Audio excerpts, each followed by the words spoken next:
വൈകുന്നേരം ചായയുടെ കൂടെ കഴിക്കാൻ നല്ല ക്രിസ്പി ആയിട്ടുള്ള ഉള്ളി സമൂസയുടെ റെസിപ്പി നോക്കാം. 1 ടേബിൾ സ്പൂൺ എണ്ണയിലേക്ക് കുറച്ച് കറിവേപ്പിലയും 1 സവാള നീളത്തിലരിഞ്ഞത് ചേർത്ത് ഒന്ന് വഴറ്റണം.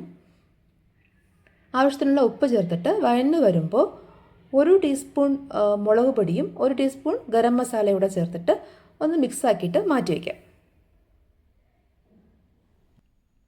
1 കപ്പ് മൈദാമാവ്, ആവശ്യത്തിനുള്ള ഉപ്പ്, 2 ടേബിൾ സ്പൂൺ നല്ല ചൂട് എണ്ണ.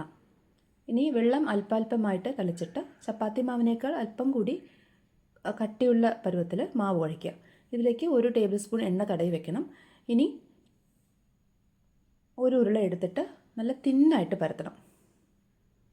ഇത് ദോശക്കല്ലിലേക്ക് ഇട്ടിട്ട് 10 സെക്കൻഡ് അങ്ങോട്ടും ഇങ്ങോട്ടും ഒന്ന് തിരിച്ചിട്ട് ചൂടാക്കിയെടുക്കുക.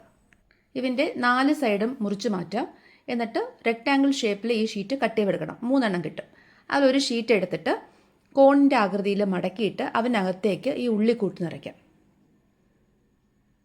എന്നിട്ട് ബാക്കിയുള്ള ഭാഗത്ത് കുറച്ച് മൈദ പേസ്റ്റ് തടവിയിട്ട് ഇത് ക്ലോസ് ചെയ്ത് വയ്ക്കാം.